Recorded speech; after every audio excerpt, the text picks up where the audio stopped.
they probably must have killed more than 5,000 people. There's literally on her street, and she lives in a very kind of a lavish area. On her street, there is people, bodies lying on the floor, like sausages, is how she described it. And then the loved ones of the people have to come and identify to see if their son or their daughter or their father or their uncle is dead. So it's horrifying. And I actually really want to encourage the international community to do something. Because, look, if the Islamic Republic continues in the way it's killing, the protests will die down. Because at the end of the day, look, people have so much bravery in them and so much, stamina. They've been going on for 2 weeks now, almost every single day, especially for the last 4 or 5 nights. But the regime has got really scared to the point they're just massacring everyone and anyone they can get their hands on. So the international community needs to act now. I want to encourage the international community, the Israeli government, the US government, even hopefully the British government to do something about this.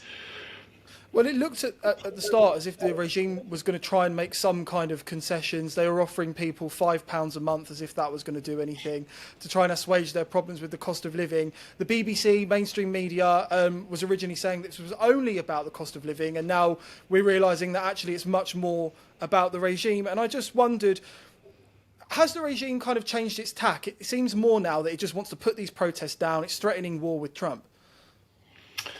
Look, we call the Islamic Republic the paper tiger. So they always make threats, but fundamentally, they can only use their strength to oppress and kill their own people. When it came to it during the 12-day war, they got a big slap by Israel and America. So I think that exposed them to the international community of how weak and pathetic they actually are. So let them threat. Look, the thing is, if Khamenei doesn't back down, I don't think Trump will back down. And so far, Trump has been a man of his word, okay? He hasn't made threats that he hasn't materialized. So if Trump says we're locked and loaded, we're coming, he probably is. I don't think he will actually back down at this point. It's going to be a very bad image for him if he does. So let's see what happens. But then again, the time is now. It's not going to be good in 1 or 2 weeks' time because the protests would have probably died down back then.